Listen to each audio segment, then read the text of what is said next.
Okay, क्या सीख रहे हैं हम? संसार में कलीसिया का उद्देश्य, कलीसिया में हम प्रभु के लोग संगति करते हैं, आराधना करते हैं, सुसमाचार सुनाने के लिए तैयार होते हैं, वचन सीखते हैं और प्रभु भोज लेते हैं। प्रभु भोज पुराने नियम में यीशु मसीह के आने से पहले एक पर्व या त्योहार मनाया जाता था जिसको फसह बोलते थे। फसह को हटाकर प्रभु ने प्रभु भोज रखा। फसह के त्योहार जब शुरू हुआ था तो एक मेमना काटते थे, उसका लहू लेकर दरवाजे पे लगाते थे। जिस दरवाजे के ऊपर लहू होगा उस घर में मौत नहीं होगी। जिस घर में लहू नहीं होगा मृत्यु का एक दूत जाकर पहिलौठे बेटे को मारेगा। तो हमने लहू के बारे में देखा। लहू किस बात को बताता है, उसके नए नियम में भी लहू को लेकर बहुत सारी बातें हैं। उसके बाद हमने देखा फसह के तुरंत बाद 7 दिन के लिए अखमीरी रोटी का त्योहार मनाया जाता है। रोटी में खमीर नहीं डालना, फुलाने वाला खमीर जो आता है वो नहीं डालना है। बिना खमीर की रोटियां खाने का 7 दिन का त्योहार मनाया जाता है। तो हमने देखा ये नए नियम में इसका क्या मतलब है। हमने देखा खमीर कपट को बताता है, एक ऐसा जीवन जो बाहर से हम ऐसा दिखाना चाहते हैं कि हम आत्मिक है, हम पवित्र है, हम धर्मी हैं, लेकिन असल में ऐसे होते नहीं है। हाँ, ये है कपट। और दूसरा हमने देखा पाप और दुष्टता को बताता है। हमें पुराने जीवन का पाप बुराई दूर करके सच्चाई और सीधाई का जीवन जीना है। हम पापी थे, लेकिन अब हम जब मसीह को अपना जीवन दिया है तो हमको पाप में जीवन नहीं बिताना है। हमें सच्चाई और सीधाई से मसीह के मार्ग में चलना है। अब हम देखते हैं खमीर और किस बात को बताता है। अभी तक हमने 2 बात देखा, खमीर कपट को बताता है और दूसरा हमने देखा पाप और बुराई को बताता है। अभी तीसरा बात खमीर और किस चीज को बताता है नए नियम में। हाँ, अभी हम आगे बढ़ेंगे, उसके लिए वचन देखते हैं। मत्ती की किताब 16, 6, 11 और 12। मत्ती की किताब 16, 6, 11 और 12।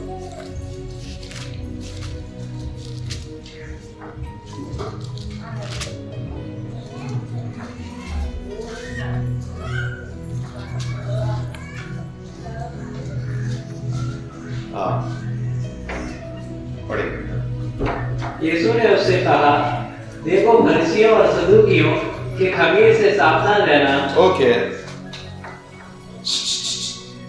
जल्दी जल्दी जल्दी।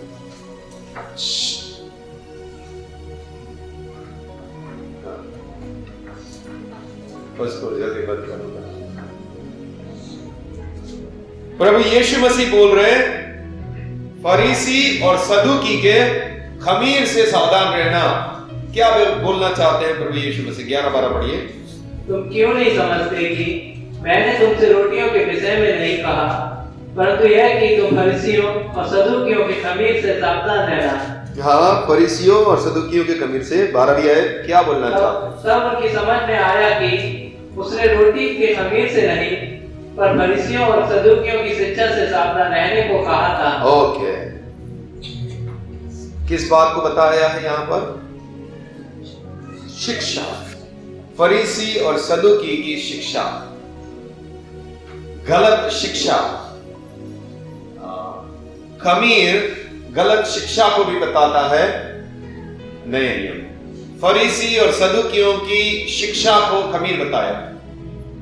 तो ऐसी कौन सी बातें हैं जो फरीसी और सदूकियों में थी जो कि एक खमीर की तरह थी? उस बात को हम अभी देखेंगे। आपके अंदर भी ये फरीसी और सदूकियों का खमीर हो सकता है या आ सकता है अगर आपने सावधान नहीं रहे। एक इस प्रकार की शिक्षा या एक इस प्रकार का मन जो परमेश्वर नहीं चाहता, ऐसा मन, ऐसी शिक्षा आपके अंदर प्रवेश कर सकती है। तो उससे हमको सावधान रहने के लिए परमेश्वर का वचन बताता है। तो फरीसी और सदूकियों की कौन सा खमीर था, ऐसा कौन सी ऐसी शिक्षा थी जो प्रभु यीशु मसीह हमें सावधान रहने के लिए बोलता है, कलीसिया के लोगों को सावधान रहने के लिए बोलता है, उसको हम देखते हैं। आइए मत्ती की किताब 23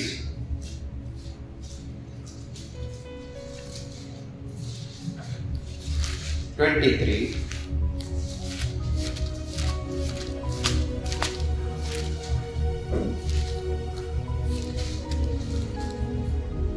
13 से पढ़ेंगे। एक कपटी शास्त्री और फरीसियों, तुम पर आए, तुम मनुष्यों के लिए स्वर्ग के राज्य का द्वार बंद करते हो, ना तो स्वयं ही उसमें प्रवेश करते हो और ना उसमें प्रवेश करने वालों को प्रवेश करने देते हो। ओके, फरीसी और शास्त्री ना वो खुद सही से चल रहे हैं, ना वो दूसरों को चलने देते हैं। आगे, हे कपटी शास्त्री और फरीसियों, तुम पर आए, तुम विधवाओं के घरों को खा जाते हो और दिखाने के लिए बड़ी देर तक प्रार्थना करते रहते हो, इसीलिए तुम्हें अधिक दंड मिलेगा। ओके, दिखावा करने के लिए वो लोग धर्मी हैं, लेकिन वो लोग इतने लालच से भरे हुए हैं कि विधवा के घर खा जाते हैं। विधवा मतलब उसका पति नहीं है, कमाने वाला कोई नहीं है, उसके पैसे भी खाने का मन इन लोगों के अंदर रहता है, फिर भी दिखावा ये करते हैं कि हम परमेश्वर के लोग हैं। गलत करके भी हमारे अंदर ऐसा एक मन आ सकता है, हम गलत करके भी हम दिखावा ऐसा कर सकते हैं कि हम धर्मी हैं। ये फरीसी और सदूकी की शिक्षा का बात। कई विश्वासियों को मैंने देखा है, उनका जीवन पवित्र नहीं है, लेकिन फिर भी वो लोग ऐसा दिखावा करते हैं कि हम सही है, हम धर्मी हैं। इस तरह का मन, इस तरह का कठोर स्थिति मनुष्य के अंदर आ जाता है। वो पहचान नहीं पा रहा अपना पाप को, या वो पहचानना नहीं चाहता, वो इसी प्रकार से जीवन जीना चाहता। अभी सोनगढ़ में मुझे मालूम पड़ा, एक पास्टर है, एक जगह हम गए, गरीब घर में, बेचारा झोपड़े में रहे। झोपड़े बोले तो बड़ा घर है, लेकिन वो खपरेल वाला घर। तो बोले हम वहां वो पास्टर के पास गए थे, विष्णु पास्टर के पास। उन्होंने 5,500 रुपया हमसे लिया, लेकिन कुछ ठीक नहीं हुआ। फिर कहीं और हमें मालूम पड़ा उसने और जगह से पैसा लिया, दिखाने के लिए वो पास्टर है, लेकिन वो गरीब लोगों के पैसे खा रहा है और काम भी नहीं हो रहा है उनका। और दिखाता क्या होगा, मैं परमेश्वर का दास हूं। आगे 15 से, एक अपने शास्त्री और फरीसियों, तुम पर आए, तुम एक जन को अपने मत में लाने के लिए सारे जल और थल में फिरते हो। लोगों को मसीही बनाने के लिए कितने सारे सेवा करने वाले लोग कि हम लोगों को मसीह बना रहे हैं, हम प्रभु की सेवा कर रहे हैं, जगह जगह जा रहे हैं, पूरा दुनिया में घूम रहे हैं लोगों को मसीही बनाने के लिए। आगे, और जब वह मत में आ जाता है, जब वो प्रभु को ग्रहण कर लेता है या मसीही बन जाता है, तो तुम क्या करते हो उसके साथ? तो उसे अपने से दूना नारकीय बना देते हो। तुम उससे 2 गुना ज्यादा नरक की संतान बना दो। उसको पवित्र जीवन के लिए तुम काम नहीं कर रहे हो, वो सच्चाई से चले उसके लिए काम नहीं कर रहे हो, बस वो मसीही बन जाए। एक बकरी ले लिया, अब उसका दूध हमको मिले, अब उसका मांस हम खाएं। कितने लोग ऐसी सेवा करते हैं, कितने लोग ऐसी सेवा करते हैं। उनको पवित्र जीवन मिले, पाप से पश्चाताप करे, ऐसा कोई लेना देना नहीं है। उसका पैसा मुझे मिले, वो लोग उसको फायदे के लिए इस्तेमाल करें।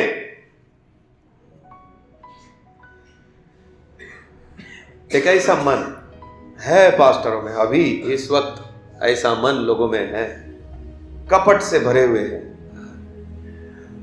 और बोलने जाए तो क्या कर रहे हो? प्रभु की सेवा।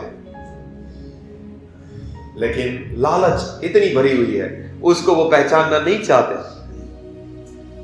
कहने के लिए तो वो परमेश्वर की सेवा कर रहे हैं, लेकिन उसको पाप से छुड़ाते नहीं है। उसका फोकस बस इतना है, इसकी जेब में से कितना निकालूं मैं।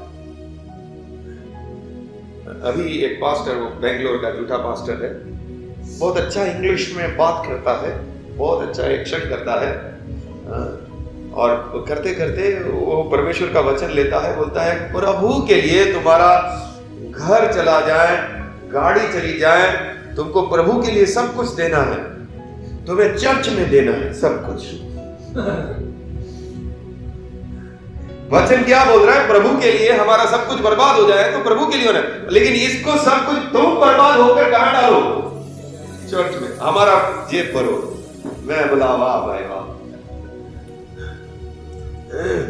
ये है वो आत्मा, गलत मन वाली, गलत शिक्षा इन लोगों, खमीर भरा हुआ है इन लोगों के अंदर, खमीर भरा हुआ है गलत शिक्षा का। हाँ आगे। ये अंधे अगुए कैसे हैं ये अगुए? अंधे हैं, इनको समझ नहीं आता, इनको दिखता नहीं वो लोग क्या कर रहे हैं, अंधे अगुए हैं। हाँ, ये अंधे अगुए तुम पर हाय, जो कहते हो कि यदि कोई मंदिर की शपथ खाए तो कुछ नहीं, परंतु यदि कोई मंदिर के सोने की सौगंध खाए तो उससे बंद हो जाएगा, उससे बंद जाएगा। आगे। हे मूर्खों और अंधों, कौन बड़ा है, सोना या वह मंदिर जिससे सोना पवित्र होता है? आगे। फिर कहते हो कि यदि कोई वेदी की शपथ खाए तो कुछ नहीं, परंतु जो भेंट उस पर है, यदि कोई उसकी शपथ खाए तो बंद जाएगा। हाँ आगे। हे अंधों, कौन बड़ा है, भेंट या वेदी जिससे भेंट पवित्र होती है? आगे। इसीलिए जो वेदी की शपथ खाता है वह उसकी ओर जो कुछ उस पर है उसकी भी शपथ खाता है। 21। जो मंदिर की शपथ खाता है वह उसकी और उसमें रहने वाले की शपथ खाता है। हाँ। जो स्वर्ग की शपथ खाता है वह परमेश्वर के सिंहासन की और उस पर बैठने वाले की भी शपथ खाता है। ओके, शपथ खाने के लिए गलत उपयोग कर रहे हैं मंदिर की। असल में मंदिर की उस समय में कसम खाना अलाउड था पुराने नियम में। तो लोग मंदिर की कसम से ज्यादा मंदिर के अंदर के सोने की कसम खाने को बड़ा समझते थे। मंदिर की शपथ टूट जाए तो चलेगा, मंदिर के अंदर का सोना की शपथ खाकर अपना काम निकालते थे, गलत तरीके से उपयोग करते थे, अपना फायदा निकालने के लिए शपथ खाते थे। ये धर्मी लोगों की हालत है, प्रभु के लोगों की हालत है ऐसी। खमीर आया हुआ है अंदर, एक गलत मन आया हुआ है उनके अंदर, एक गलत तरह का जीवन जीने की शैली उनके अंदर आई हुई है। दिखने के लिए क्या है? धर्मी। एक प्रभु के सेवक से मिलने गया, तो हम तो उनको इसलिए मिलने गए थे कि वो लोग सच्चे प्रभु के लोग हैं, और सच में वो लोग सच्चे हैं, लेकिन हालत देखिए आप लोग, खमीर देखिए उनके अंदर। उनसे हम जैसे ही बात करने के लिए बैठे थे, मैं था, दानी था, और पता नहीं कौन कौन थे, वो गुजरात में जयेश भाई के यहाँ पास में, तो प्रभु के लोग हैं। हम उनके साथ बैठे हैं, बातचीत कर रहे हैं, सीनियर सेवक है वो, काफी बुजुर्ग है। हम उनसे बातें कर रहे हैं, जैसे ही बात करने में जा रहा हूं मुझे बोल रहे कौन सी कलीसिया से? तो मैंने बताया पेंटिकोस्ट कलीसिया है हमारा। पेंटिकोस्ट तो सब झूठी है, मुझे बोल रहे हैं। मैंने बोला सर ऐसा नहीं है, सब कलीसिया ऐसी नहीं होती है। नहीं, मैं बोल रहा हूं ना सब झूठी है। मैं बोला हमारे सेवक जो थे वो बहुत अच्छे सेवक थे, उन्होंने अपना जीवन पूरा देकर प्रभु की सेवा की, हो ही नहीं सकता, पेंटिकोस्टल सब झूठा है। मैं बोला बात क्या करूं इससे, मैं इससे बात क्या करूं? ये सीनियर सेवक है, इसको समझ नहीं आ रहा क्या। मैं इधर मिलने के लिए आया हूं, मैं बात करना चाहता हूं, मुझे झूठा ठहराना चाहते हैं ताकि मैं बात ही ना करूं उससे। हम सही है, बाकी सब गलत है। जरूर गलत है तो गलत आप साबित करके गलत बोलिए, बिना देखे बिना समझे आप कैसे ऐसे सब कुछ गलत सबको बोल रहे हैं? आप सामने वाले एम सामुएल जी का मैं उनको गवाही देना चाहता हूं, वो सुनना ही नहीं चाहता। नहीं, ये सब पेंटिकोस्टल सब झूठा है, खमीर आया हुआ है, खमीर आया हुआ है। ये किस प्रकार का खमीर है मालूम है? ये फरीसी और सदूकियों में था। खुद को ऊपर उठा कर देखते थे, बाकी सबको नीचा देखते थे। हम धर्मी हैं चाहे वो कैसा भी हो, बाकी सब हमसे छोटा नीचा खमीर है। इस प्रकार की एक स्थिति उन लोगों के अंदर आई हुई।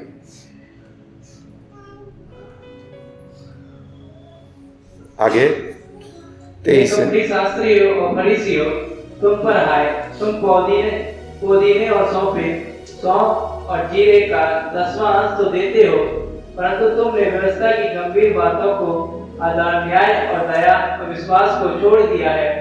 चाहिए था कि इन्हें भी करते रहते और उन्हें भी ना छोड़ते। एक मिनट, क्या बोल रहे हैं मालूम है? जीरा और सौंफ क्या होता है? छोटा छोटा होता है, पतला पतला। तुम उसका भी दशवांश निकालते, और निकालना था पुराने नियम में, हर एक चीज का दशवांश निकालना था। तो जीरा और सौंफ जो छोटी छोटी चीजें रहती है, उसका भी तुम अच्छे से दशवांश निकालते हो कि ये प्रभु के राज के लिए जाएगा। लेकिन जो बड़ी बातें हैं, कौन सी गंभीर बातें, न्याय, दया, विश्वास, उसको साइड में कर दिया है। ये जीरा और सौंफ में लगे हुए। प्रभु बोल रहा है ये भी करते और इसको भी ना छोड़ते। मुख्य ये है न्याय से जीवन जीना, दया से जीना, विश्वास से जीना, ये मुख्य है। तुमने उसको साइड में करके ये सब जीरा सौंफ में लगे हुए। आगे पढ़िए, देखिए आप प्रभु वो हंसने वाली बात बोल रहा है। ये अंधे अगुए, तुम मच्छर को तो छान डालते हो, परंतु ऊंट को निगल जाते हो। वो लोग पुराने नियम में क्या था, बहुत ही शुद्ध रहना था उन लोगों को। तो कुछ भी खाना खा रहे हैं, कुछ भी कर रहे हैं, कुछ जूस पी रहे हैं, तो उनको भी छानना था। उसमें कोई कीड़ा नहीं होना चाहिए, नहीं तो अशुद्ध हो जाएंगे। तो उसको भी छानते थे। अच्छा, मच्छर भी कोई हमारे अंदर नहीं जाना चाहिए क्योंकि हम अशुद्ध हो जाएंगे। लेकिन प्रभु बोलता है ऊंट को पूरा निकल जाते होते हैं। अंधे लोगों, तुम लोग बड़े बड़े पाप करते हो, तुमको नहीं दिखता है। तुम विधवाओं के पैसे खाते हो, ये तुमको नहीं दिखता है। ये तुमको अशुद्ध करता है, ये तुमको नहीं दिखता। बिना मतलब की तुम्हारा फायदे के लिए झूठी शपथ खाते हो, ये तुमको नहीं दिखता।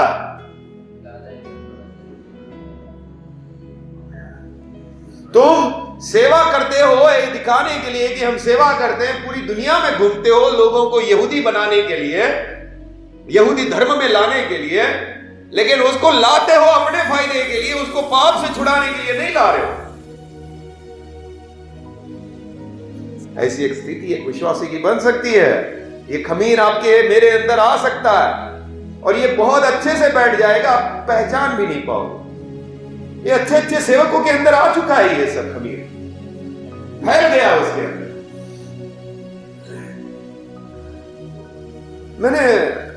मैंने देखा एक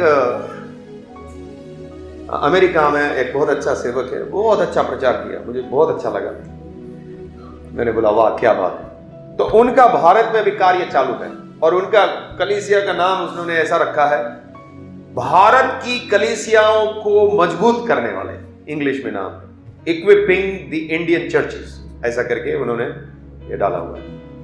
मैं बोला वेरी गुड। तो उनका वो व्हाट्सएप में ग्रुप है, उसमें देखा कि मैंने देखा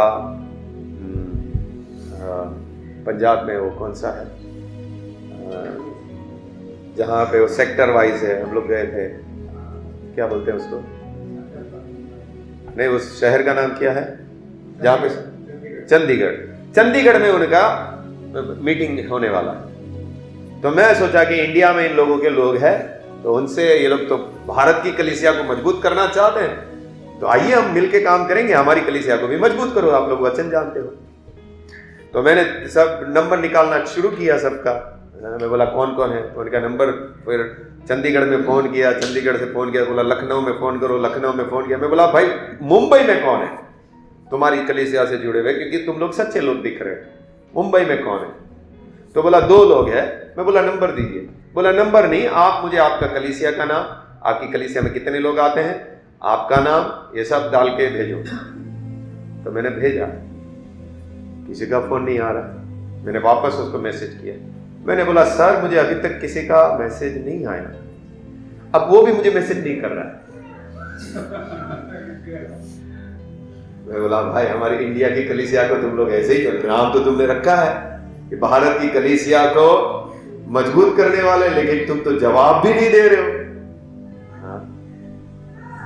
कितना ऐसा हो रहा है। मैंने कितनी कलीसियाओं से मिलना चाहा, यहां पे मुंबई में भी जो सच्ची कलीसिया है, कोई जवाब भी देना नहीं चाहता। मैं आपको सच बोल रहा हूं, मैं जो है आपके सामने रख रहा हूं, एक भी ज्यादा बात नहीं बोल रहा हूं। शैतान भी जरूर हमारी कलीसिया से मिलने के लिए रोकेगा। खमीर आया हुआ है। आपको मालूम है, अगर मुझे कोई फोन करे, मैं आपको मेरी हालत बताता हूं, अगर मुझे कोई फोन करे कि हमारी कलीसिया को कोई मजबूत आप कर सकते हैं, एक पैर पे खड़ा होकर उसके पीछे पड़ जाऊंगा। आपको मालूम है, मैं ढूंढता हूं ऐसे लोगों को। मुझे तारा, ये श्रीला सिस्टर वगैरह ने तारा का नंबर दिया कि एक ऐसा विश्वासी है सामने से ढूंढ रहा है चर्च को। मैं कितनी बार तो उसकी दुकान पे जाके आया रात को। मैं बोला एक विश्वासी है, कलीसिया ढूंढ रहा है, प्रभु को ढूंढ रहा है। मैं कितनी बार वो रेस्टोरेंट में काम करता था, खाना बनाता, चाइनीज, मैं उसको कितनी बार ढूंढ गया, वो नहीं था, वो कहीं चला गया था चलने के लिए।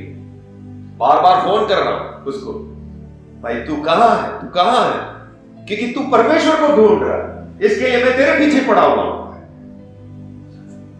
मैं अभी भी, मेरी स्थिति यही है।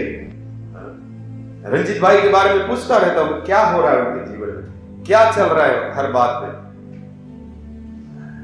क्योंकि हमको वो लोग चाहिए जो परमेश्वर को ढूंढ रहे हैं, जो सच में प्रभु में बढ़ना चाहते हैं। कोई मुझे बोले मैं हम कलीसिया में, हमारी कलीसिया को कोई मजबूत करो, हमारे पैसे डाल के हम जाते हैं, जबकि हमारे पास पैसा नहीं है। जो है हम लगाकर उनके पास जाते हैं, उनको जो भी हम कर सकते हैं हम करने के लिए तैयार हैं। गोवा में गया कोई आशा के बिना, गुजरात जाता, कहीं भी जाता, कोई आशा के बिना। हम प्रभु की कलीसिया को मजबूत करना चाहते हैं, प्रभु के कार्य को आगे बढ़ाना चाहते हैं।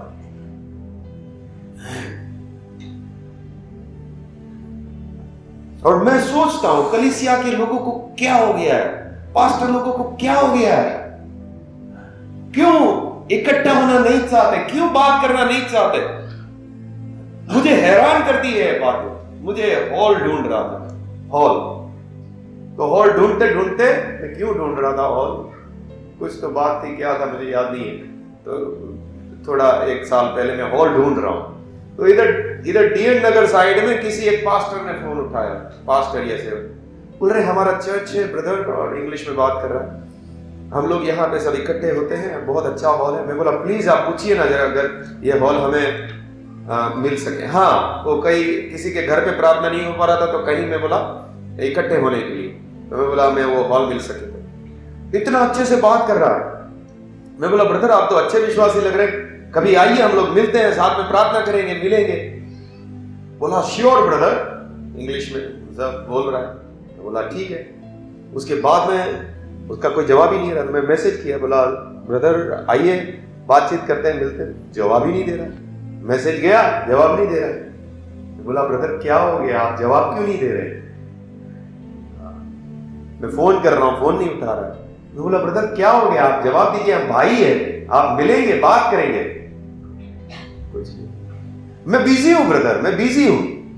ठीक है, अभी बिजी है, बाद में 10 मिनट के बाद, 1 घंटे के बाद, 2 दिन बाद, 5 दिन बाद, बिजी हो गया मेरे लिए तू। कौन सा खमीर तुमको पकड़ा हुआ है भाई, कौन सा खमीर तुमको पकड़ा हुआ है।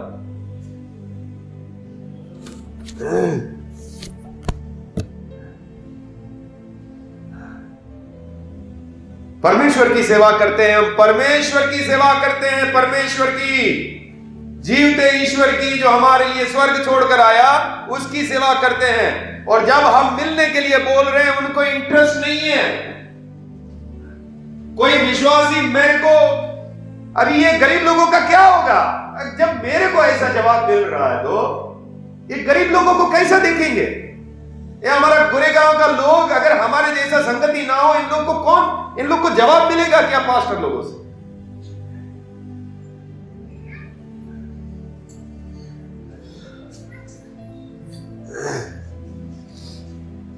खमीर अमीर आदमी है तो नजर उस पे, हाँ इसमें मोटा माल है, इससे कुछ निकलेगा। गरीब है तो उसकी आवाज ही नहीं सुनाई देती, उसको खमीर भर गया।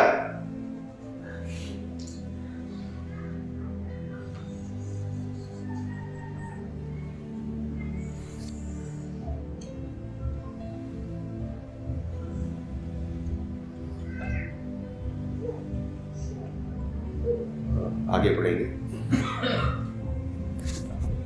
हे कपटी शास्त्री हो, फरीसियों, तुम पर हाय, तुम कटोरे और थाली को ऊपर से तो मांजते हो, परंतु भीतर से अंधेर और असंयम से भरे हुए हो। अंदर से असंयम, संयम यानी कंट्रोल नहीं है, पाप को लेकर कंट्रोल नहीं है। आपको मालूम है झूठे विश्वासी के अंदर एक खास गुण जो होता है, वो अपने पाप को कंट्रोल नहीं कर सकता। जो सच में प्रभु का चुना हुआ है, परमेश्वर का आत्मा जिसके अंदर है, जो लगातार प्रार्थना करता है, वही व्यक्ति अपने पापी स्वभाव को कंट्रोल करने की उसके पास शक्ति है। एक जिसके अंदर पवित्र आत्मा नहीं है, जो प्रभु के सामने प्रार्थना नहीं करता है, उसके जीवन में कंट्रोल नहीं होगा। वो रोता नहीं है प्रभु के सामने, वो प्रार्थना नहीं करता है प्रभु के सामने, कंट्रोल नहीं होगा उसको पाप के ऊपर। वो पाप को नियंत्रण नहीं कर पाएगा, उसको पाप लेकर घुमाएगा, उसको कहीं भी लेकर जाएगा। मुझे डर लग रहा है इन लोगों को उठा लेगा, इन लोग का कंट्रोल नहीं है किसी चीज पे। थोड़ा कुछ बोल दिया, चल भाई दारू की दुकान, और कुछ नहीं दिखता है, लोग को कंट्रोल नहीं कर पा रहे। वो लोग कोई गुस्सा कर दिया, दारू की दुकान दिखती। गणेश का भी सुन के मुझे दर्द हो रहा है कि ये लोग निकल पाएंगे कि नहीं निकल पाएंगे, कंट्रोल नहीं कर पा रहे। आप लोग रो नहीं रहे प्रभु के सामने, आप प्रार्थना नहीं कर रहे प्रभु के सामने।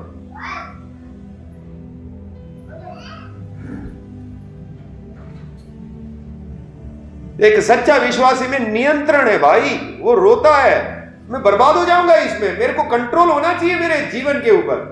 पाप मुझे पकड़ रहा है और वो पाप मुझे खींच कर लेके जा सकता है। मेरा गुस्सा मुझे खींच कर लेके जा सकता है कहीं पे। कोई मुझे नीचा दिखा दिया, अब मैं उसको सहन नहीं कर पा रहा, ये मुझे बर्बाद कर सकता है। एक विश्वासी में कंट्रोल है, नियंत्रण है अपने आप के ऊपर।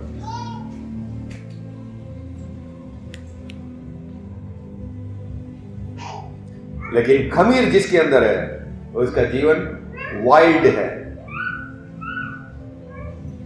वो सांड होता है, कहीं भी घूमेगा, वो कहीं भी सींग मारे, नियंत्रण नहीं है उसके। हम मनुष्य है भाई, हमारे पास सोच है, प्रभु का वचन है, परमेश्वर का आत्मा है, हमको प्रार्थना करने के लिए बोला। इसको सांड जैसा नहीं बनाना है, कहीं भी घूमेगा, कोई भी आया सिंग मारने के लिए जाएगा, ऐसा नहीं होना चाहिए। हम मनुष्य है, परमेश्वर के स्वरूप और समानता में बनाए हुए, हमारे अंदर नियंत्रण हो, हमारे अंदर कंट्रोल हो। हमें समझ आना चाहिए ये चीजें मुझे गलत रास्ते पर लेके जा सकती है। हम मनुष्य हैं, परमेश्वर के स्वरूप और समानता में बनाए हुए मनुष्य है।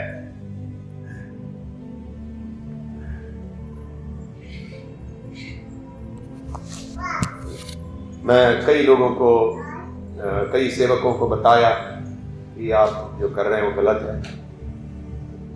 भाई अचानक से अंदर से कुछ निकला मुझे, तो अभी रुक तू, अभी तो रुक। लेकिन एक प्रभु का दास मिला अभी यूपी में, तो उसको सीधा बताया मैंने, चुप बैठे, सुन रहा है, सभा जी का मुझे लगा इसका भी सीन निकलेगा, लेकिन नहीं निकला उसका। बोलता है पास्टर जी, हमें जितना मालूम है हम पूरी सच्चाई से जीवन जीते, जितना मुझे मालूम है, मुझे ज्यादा ज्ञान नहीं है, मैं पास्टर कहलाने के लायक नहीं हूं, लेकिन जितना हमें ज्ञान है हम पूरी सच्चाई से जी रहे हैं। हमें ज्यादा ज्ञान नहीं है, आप हमें बताइए। मैं जाता हूं, मुझे सोने नहीं देता है वो रात भर, मुझे बोलता है मुझे बताओ और बताओ और बताओ। लास्ट में मुझे ऐसा नींद आने लगता है, मैं बोला भाई अभी सो जाओ, अब मुझे सोना है, अभी भी रात में उधर ही जाऊंगा, जितना मुझे मेरी आंखें बंद ना हो सके तब तक मैं उसको बताता रहूंगा, सिखाता रहूंगा। मैं और पिंटू भाई रात में उधर ही जाना चाहता हूं, ताकि मैं जितना हो सके नींद ना आए तब तक, आंख खोल ना पाऊं तब तक उससे बातें करूं, उसको भी अच्छा लगता है।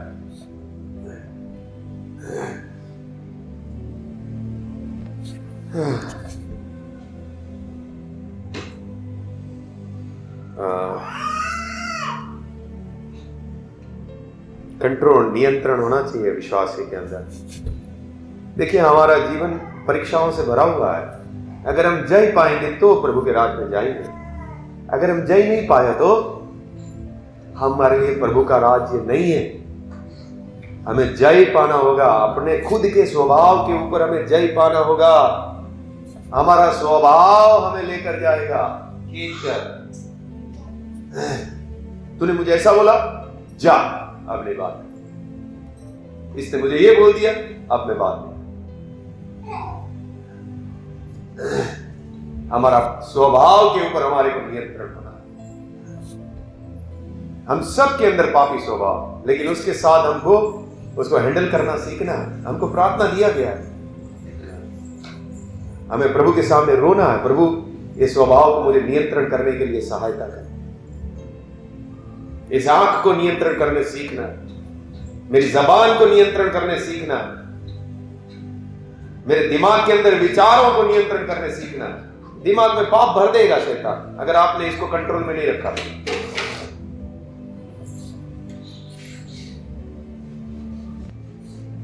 27 पढ़िएगा, 27-28। हाँ पढ़िए। हे अंधे फरीसी, पहले कटोरे और थाली को भीतर से मान कि वे बाहर से भी स्वच्छ हो। अंदर से अपने आप को शुद्ध करो। हाँ। हे कपटी शास्त्री और फरीसियों, तुम पर हाय, तुम चूना फिरी हुई कब्रों के समान हो, जो ऊपर से तो सुंदर दिखाई देती हैं, परंतु भीतर मुर्दे की हड्डियों और सब प्रकार की मलिनता से भरी है। जो सच्चाई से वचन में नहीं चलता उसका जीवन ऐसा होता है, दिखने में सिर्फ अच्छा लगता है, लेकिन अंदर आप थोड़ा दिन उसके साथ साथ में रहेंगे तब मालूम पड़ जाएगा भाई इसमें तो इसके साथ रहना मुश्किल हो जाएगा, इसके स्वभाव में तो बहुत ज्यादा गलती है, इसके साथ रहना मुश्किल हो जाएगा। हाँ आगे।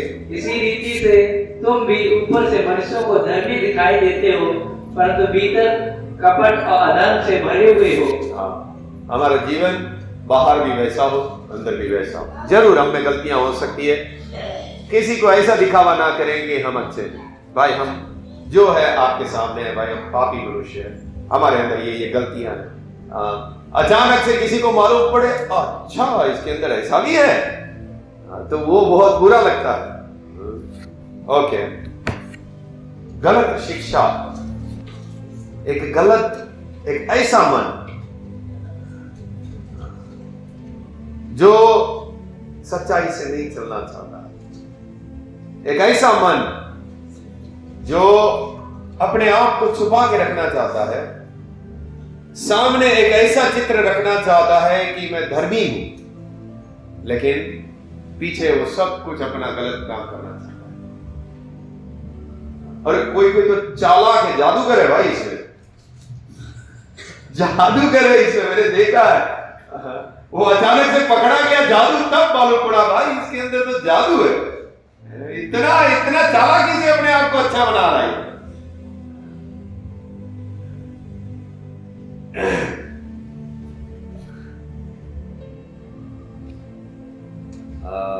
मत्ती 7:1-5।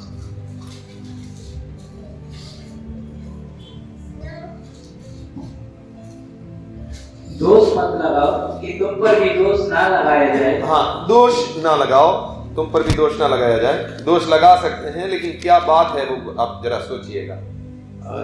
हाँ पढ़िए, दोष ना लगाओ कि तुम पर भी दोष ना लगाया जाए। हाँ। क्योंकि जिस प्रकार तुम दोष लगाते हो उसी प्रकार तुम पर भी दोष लगाया जाएगा। हाँ आगे। और जिस नाप से तुम नापते हो उसी नाप से तुम्हारे लिए भी नापा जाएगा। हाँ आगे। तू क्यों अपने भाई की आंख के तिनके को देखता है और अपनी आंख का लट्टा तुझे नहीं सूझता?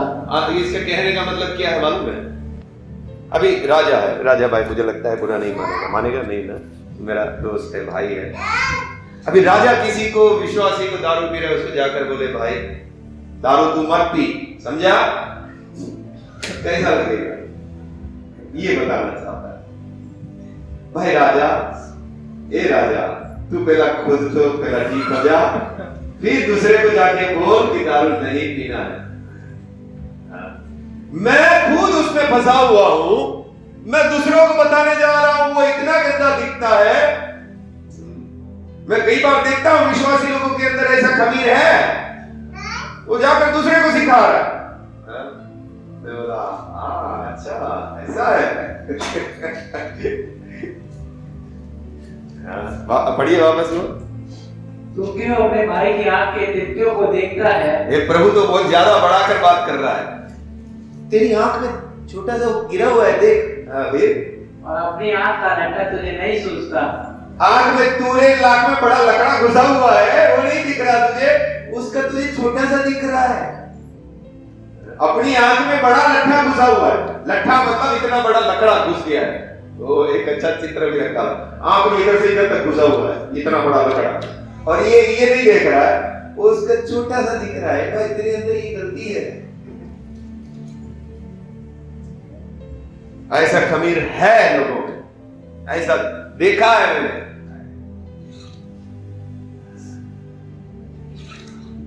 आप जरूर सामने वाले को बता सकते हैं, कलीसिया को बोला गया है चेतावनी देने के लिए, उलाहना देने के लिए, कोई गलत कर रहा है उसको बताने के लिए। लेकिन आप खुद उतना गंभीर होना चाहिए, आप खुद उतना सच्चाई से चलने वाला होना चाहिए। मैं खुद नहीं चल रहा हूं, मैं खुद, मेरा जीवन डामाडोल पड़ा हुआ है और उसका छोटा सा चीज मैं देख रहा हूं। भाई तेरा ये ना ठीक कर ले थोड़ा सा। ऐसा ये इस तरह का खमीर फरीसियों में था। बड़ी बड़ी आज्ञाएं देते थे सबको। प्रभु बोलता है तुम उसके ऊपर बोझा डाल देते हो, लेकिन तुम उंगली से भी हिलाना नहीं चाहते, उंगली से भी हिलाना नहीं चाहते, थोड़ा भी तुम नहीं करना चाहते। सबको बड़ी बड़ी आज्ञाएं दे देते हो, ऐसा करो, वैसा करो, ऐसा करो, लेकिन खुद नहीं कर रहा है। हाँ बढ़िया आगे। जब तेरी आंख में लट्ठा है तो तू अपने भाई से कैसे कह सकता है ला मैं तेरी आंख से तिनका निकाल दूं? एक हफ्ते पहले अपनी आंख में से लट्ठा निकाल ले। पहले वो जो बड़ा घुसा हुआ उसको निकाल है। हाँ तब तो अपने भाई की आंख का तिनका भली भांति देख कर निकाल सकेगा, तब वो उसका निकाल पाएगा। हाँ ये खमीर है, अपना गलती नहीं देख रहा है, दूसरे का गलती ढूंढने जा रहा है। बड़ा गलती है उसके जीवन में, वो नहीं देख रहा है। वो मैंने देखा है, ऐसा कितने सारे विश्वासियों को देखा हुआ है। अभी जो प्रभु के दास के बारे में मैंने बताया, जो हम गुजरात में मिलने गए, वो ऐसा ही है। आप बिना जाने बिना सोचे सबके ऊपर दोष लगा रहे। दोष तो आप में है, आप दोष लगा रहे, बिना जाने दोष लगा रहे।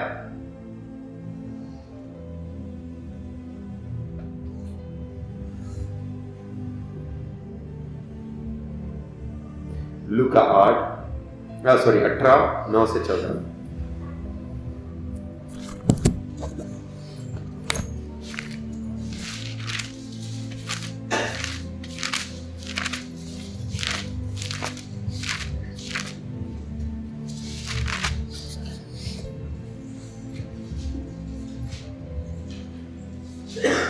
उसने उनसे जो अपने ऊपर भरोसा रखते थे कि हम धर्मी हैं, अपने ऊपर भरोसा रखते थे हम धर्मी हैं, हाँ, और दूसरों को तुच्छ जानते थे, हाँ, यह दृष्टांत कहा। कैसे लोगों के लिए ये दृष्टांत कहा?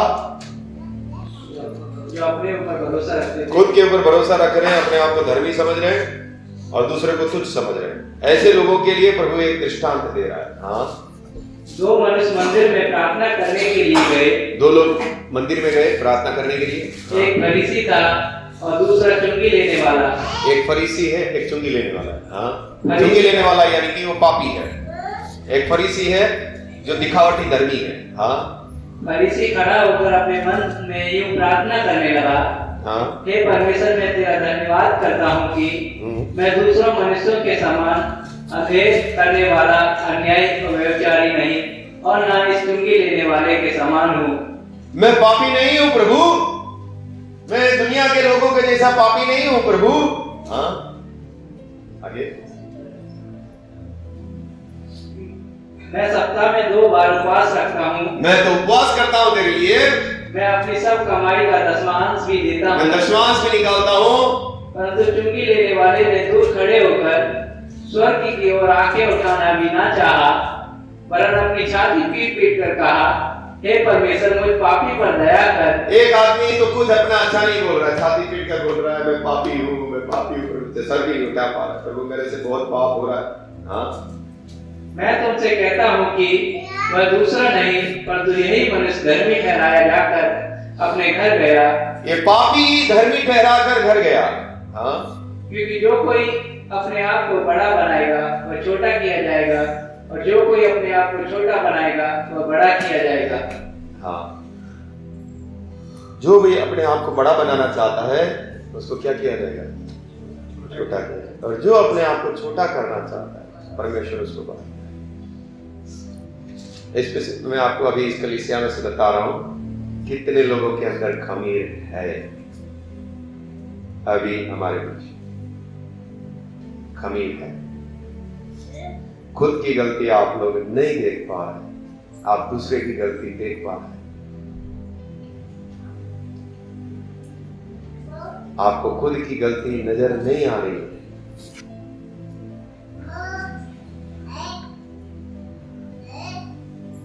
हम अपनी नजर में धर्मी हैं, हम अपनी अच्छी अच्छी बातों को हमारे सामने लाते हैं, और दूसरों की बुरी बातें हमारी नजर के सामने।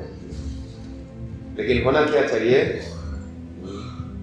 दूसरों की अच्छी बातें हमारे सामने रहें और अपनी खुद की पापी चीजें हमारी सामने रहें। अपने बारे में हमारी बुराइयां, हम जो गलत करते हैं वो हमारे मन में रहे, ताकि हम नम्र रह सकें और दूसरों की भलाइयां हमको दिखे। कई बार मैं देखता हूं प्रभु के लोगों जो सच्चाई से चलते हैं उनको गलत बोला जाता है। अरे भाई, ये पूरा सच्चाई से चल रहा है, उसको तुझे कुछ नहीं दिख रहा है क्या? तू उसको गलत कैसे बोल सकता है? कई लोग प्रभु के लिए इतना दुख उठा रहे हैं, लेकिन फिर भी लोग उसको ही दोष दिए जा रहे हैं। उसको ये दिख ही नहीं रहा है कि ये प्रभु के लिए खड़ा है, ये प्रभु के लिए इतना कुछ कर रहा है, मुझे तो उसकी सराहना करनी चाहिए, उसकी तारीफ करनी चाहिए, जबकि मैं उसके पीछे पड़ा हूं उसका दोष निकालने के लिए, उसकी गलतियां निकालने के लिए। ये खमीर है। प्रभु ने बोला, कबूतर के जैसा भोला बनो। ये स्वभाव हमारे अंदर होना चाहिए। मेरे द्वारा किसी भी रीति से किसी को भी तकलीफ ना हो, कबूतर के जैसा बनना है, किसी को तकलीफ ना हो। मुझे कोई कितना भी तकलीफ दे, मेरे द्वारा किसी को कोई तकलीफ ना हो। कई बार हम लोग और किसी रीति से तकलीफ नहीं देंगे, लेकिन हमारे जो शब्द है हथौड़े की तरह मारते हैं, तीर की तरह जाता है, दिल में घुस जाता है। हमारी बातें जो मुंह से निकलती है, याकूब बोलता है ये जबान जैसा जंगल में आग लगाती है और पूरा आग भड़का देती है, पूरा जंगल में आग लग जाती है, ऐसी है ये जबान। और हम इसको लगा देते हैं आग, छिप करके चिंगारी ले, अब तेरा पूरा रात घर जला दे रहा हूं, पूरी रात अभी तू सोने नहीं दूंगा तुझे, ऐसा बोल के तुझे पूरा रात सोने नहीं दूंगा।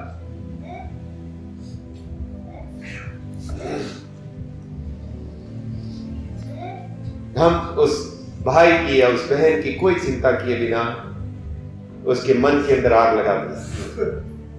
अभी बेचारा हो बैठा हुआ है, मुझे कितना पीड़ा हो रहा है, दर्द हो रहा है, क्या क्या बोल कर चले गए, और फिर भी हम धर्मी, और जिसके अंदर हमने आग लगाई वो पापी।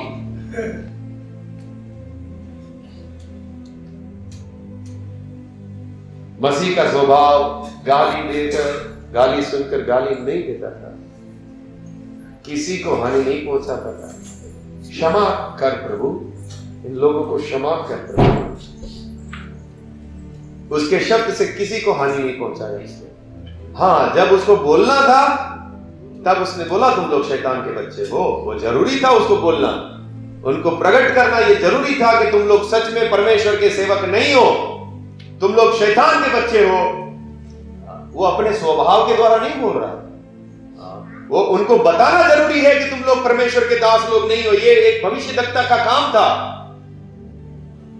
झूठे लोगों को प्रकट करे कि तुम लोग परमेश्वर के लोग नहीं हो, इसके लिए वो कर रहा है। लेकिन जब उसको तकलीफ दी जा रही है तब वो कुछ नहीं बोल रहा।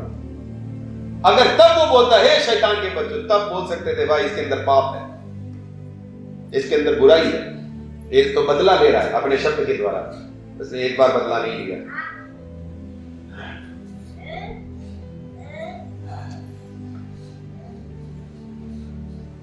और इसमें से मैं बोल रहा हूं आपको, आपके दूसरे को दुख देने के बाद भी आप प्रार्थना नहीं करते, मेरे द्वारा प्रभु उसको मैंने तकलीफ दे दिया, मेरे शब्द के द्वारा प्रभु मैंने उसको हानि कर दिया, नहीं करते। यह है खमीर, खमीर है। मेरे गलत तरीके से कुछ भी निकल गया तो हमको रोना आना चाहिए, दर्द होना चाहिए, प्रभु मैंने ऐसा नहीं बोलना चाहिए था, मुझे क्षमा कर दो प्रभु, मुझे ऐसा नहीं बोलना चाहिए था, मुझे ऐसा नहीं करना चाहिए था, मुझे क्षमा करो प्रभु। हमारे पास एक ही जीवन है, इस जीवन के द्वारा परमेश्वर की महिमा करो। ऐसा खमीर हमारे अंदर रहेगा फरीसी और सदूकियों का, इसमें परमेश्वर की महिमा नहीं होगी। हम अपने आप को अच्छा ही देखना चाहेंगे पूरा जीवन भर, और दूसरों को हम नीचा देखना चाहेंगे, बुरा बोलना चाहेंगे, ये परमेश्वर को अच्छा नहीं लगता। इस प्रकार का खमीर अच्छा नहीं है। ठीक है, प्रार्थना करें।